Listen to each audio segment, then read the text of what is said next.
I just read a column by Jeffrey Sachs. He's a professor of economics at Columbia University, and it is devastating.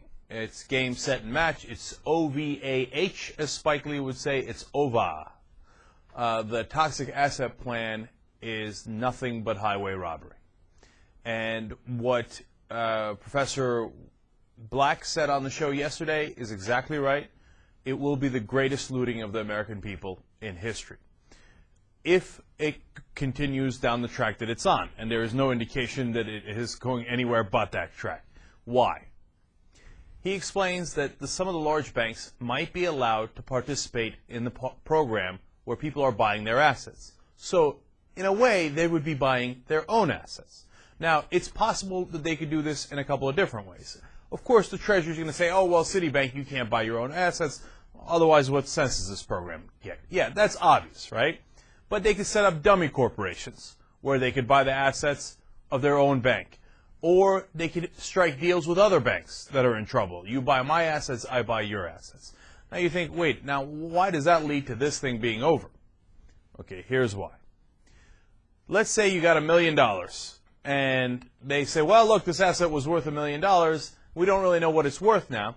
And they go into this bidding, right? And let's say Citigroup, let's take that as one of the banks, decides, hey, we're going to set up Corporation B. It's kind of a dummy corporation.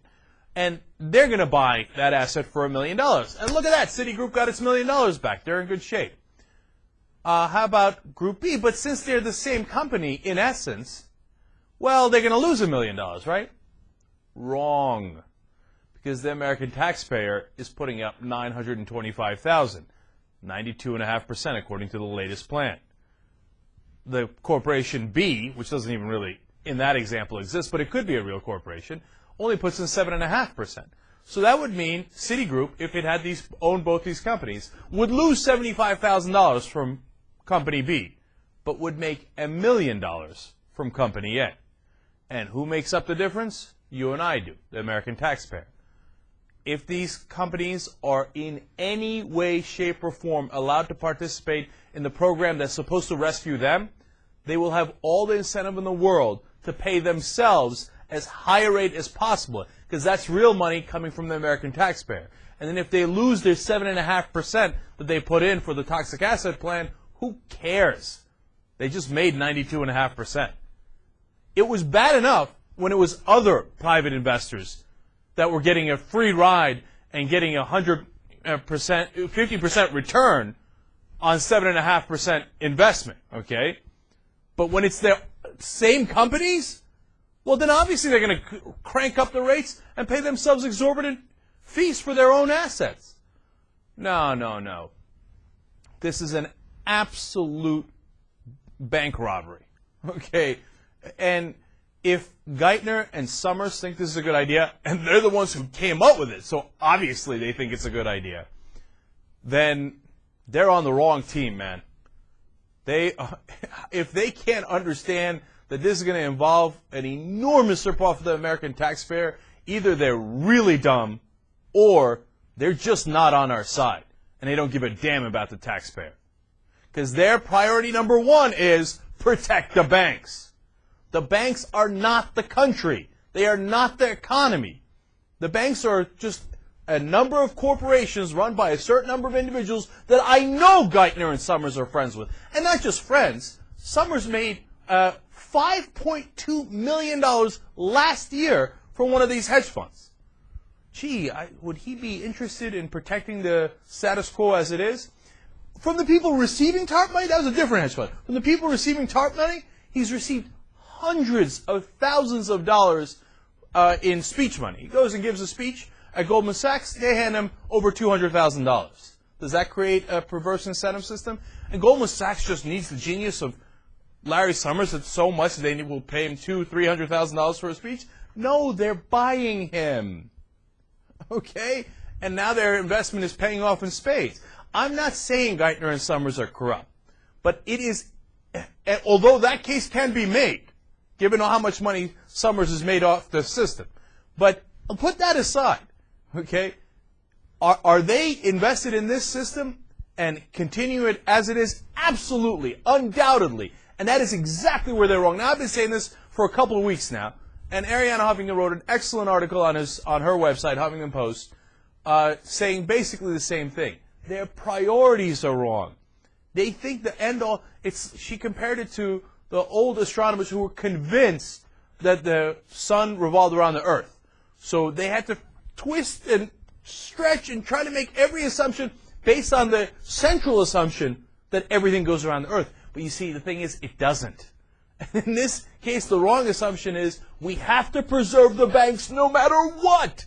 We don't have to preserve these banks, and you're going to absolutely rob the taxpayer to do it. Now, that's one aspect of it, and we'll try to get Jeffrey Sachs on the show to talk about it because it's just so painful. Now, speaking of getting Jeffrey Sachs on the show, that's my other question. What happened to the team of rivals? I thought Obama was going to bring in all kinds of different opinion. Well, at the Treasury Department, there's nothing but the same opinion. Geithner has the same opinion. Summers has the same opinion. Now they got Axelrod talking like he's got the same opinion. He's not even in the Treasury Department. For a brief period of time, he was actually arguing in favor of the taxpayer within the Obama administration. And on the Sunday shows this weekend, he was out there looking like a Geithner-Summers clone. Where is the diversity of opinion? Why don't you bring in somebody who actually has a... And it's not like there isn't enough of them. It's not like they're not qualified. Stiglitz has basically 2 Nobels. Krugman has a Nobel. Black used to run the S&L crisis and righted the ship for the American government back then. Why don't you bring in William Black or James Galbraith or Stiglitz or even Rubini, who kind of agrees with the Geithner plan but has a slightly different opinion? Why does everybody at the Treasury Department believe the same wrong-headed thing? And now I've read other economists that support Geithner, and I don't think they even believe it. Their case makes no sense. It is totally illogical. And at the bottom line, even for those economists, is, yeah, well, we know the taxpayer is going to get robbed, but it'll be worth it because we think and we hope if the banks are actually all right, which is the huge assumption that is not warranted, if the banks are actually not insolvent, then the economy will recover. Nah, that's not rational, man. So I'm here to ask you this one question. Can Obama not find one economist to bring inside his administration that disagrees with Geithner and Summers? Is there no one in the whole country? Because we've had at least 3 of them on the show, and I can bring you 10 others. Is there no one that Obama can find in his team of rivals with a different opinion that says, hey, you know what? Maybe we should do a receivership. Maybe we should do a good bank, bad bank.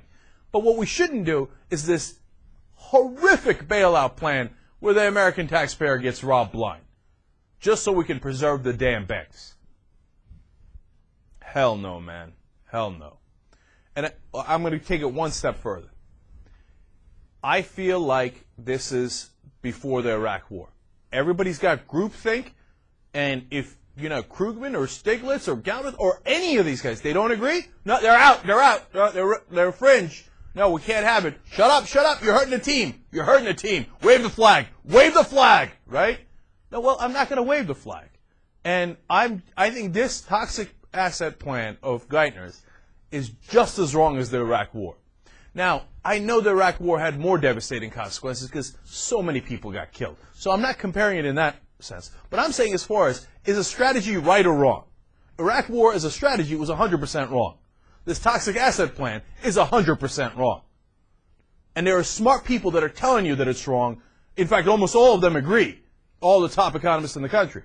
But the government won't listen, and in a lot of cases the media won't listen. Oh, no, it's okay. And in a major magazine, I just read an article about how, Geithner's on the right track now. Because after he announced this plan, Wall Street loved him. Shocking. Really, I wonder why. The financial companies felt much better about the plan. I bet they did. So then all of a sudden, the major media is writing, Geithner's back on track. Geithner's a good guy. Okay, Dow went up a little bit. Okay, Wall Street's on his team. And even some Republicans are praising him. That's warning sign number 1, by the way. Okay. And so now, if you, conventional wisdom, open up any major magazine, etc., whether it's Newsweek or Time or the major papers, and you will see that the conventional wisdom is, no, Geithner's on the right track now.